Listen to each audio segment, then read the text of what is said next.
Jadi menurut si technojournal.com, pengertian dari algoritma adalah urutan atau langkah-langkah untuk menyelesaikan masalah pemrograman komputer, begitu ya. Jadi masalahnya diambil dari masalah manusia dan diselesaikan menggunakan pemrograman komputer, atau lebih enaknya bisa disebut membuat aplikasi untuk menyelesaikan masalah orang, begitu.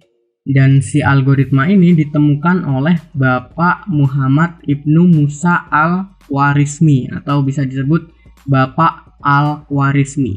Jadi selain dia mencetus sebuah algoritma, si Bapak Al-Khwarizmi ini juga mencetus aljabar yang biasa kita pelajari di pelajaran MTK itu.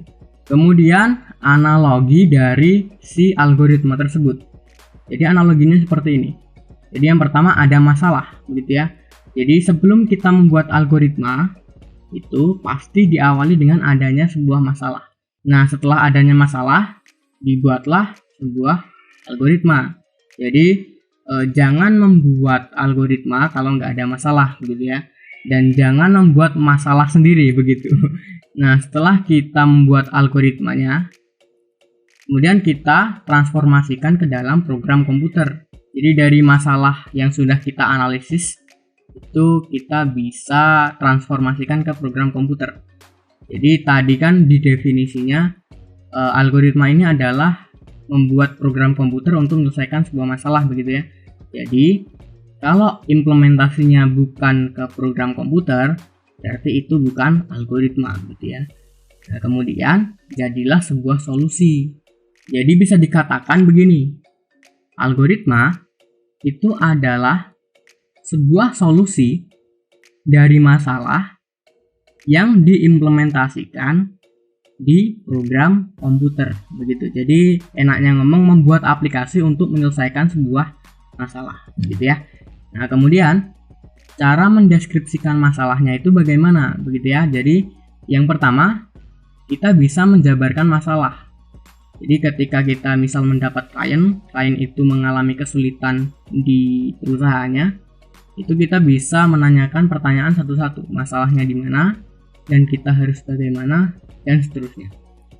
Kemudian yang kedua, merincikan masalah untuk menyelesaikan masalah. Nah, dari pertanyaan yang sudah kita tanyakan tadi, kita pecah-pecah lagi. Jadi kita apa yang harus kita lakukan, begitu ya. Nah, kemudian yang ketiga, membuat sarana interaksi manusia dengan komputer. Ya balik lagi ke tadi kan, karena kita membuat sebuah program komputer yang dipakai oleh manusia. Jadi percuma aja kalau manusianya tidak bisa menjalankan program komputer yang sudah kita buat. Jadi ketika kita membuat program komputer yang akan berinteraksi dengan manusia, usahakan program komputernya itu interaktif, begitu. Jadi mudah diinteraksi oleh manusia. Oke, next ya. Nah, bagaimana cara mentransformasikan masalah ke program komputer?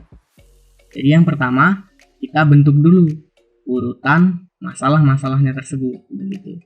Jadi dari apa, bagaimana, dan kita harus bagaimana, programnya mau dibuat seperti apa, begitu ya. Kemudian tentukan bahasa pemrograman.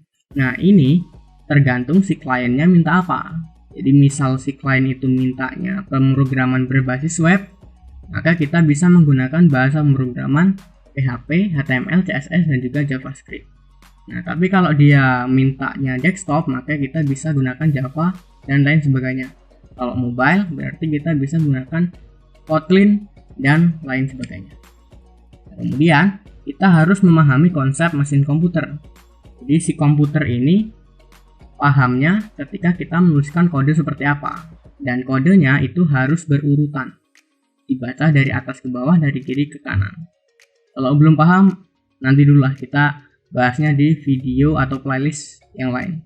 Nah, berikutnya, setelah kita belajar di slide yang di atas, kita bisa menyimpulkan bahwa algoritma itu adalah sebuah penyusunan aspek proses logika dari suatu pemecahan masalah tanpa melihat karakteristik bahasa pemrograman yang akan digunakan. Jadi kalau kita menanyakan sebuah masalah tadi, kita jangan dulu memikirkan apa bahasa pemrograman yang akan digunakan, karena kita lebih fokusnya menanyakan masalah apa yang dihadapi oleh klien dan kita akan menerapkannya ke algoritma dulu. Nah, kemudian urutan notasi logika merupakan hasil analisis. Ya bener aja ya. Jadi kalau kita membuat algoritma, ya di belakang algoritma itu pasti kita sudah menganalisis sebuah masalah. Dan berikutnya urutan logika langkah kerja untuk menyelesaikan suatu masalah. Nah, urutan logika langkah kerja ini biasa disebut dengan notasi algoritma.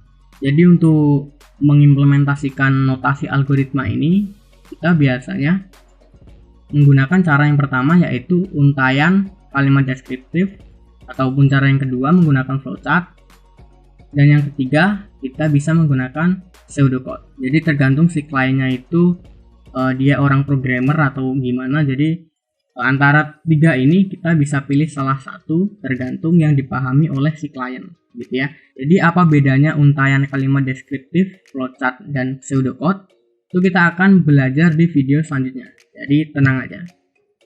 Dan di video selanjutnya kita akan membahas tentang untaian kalimat deskriptif tadi, flowchart, dan juga pseudocode.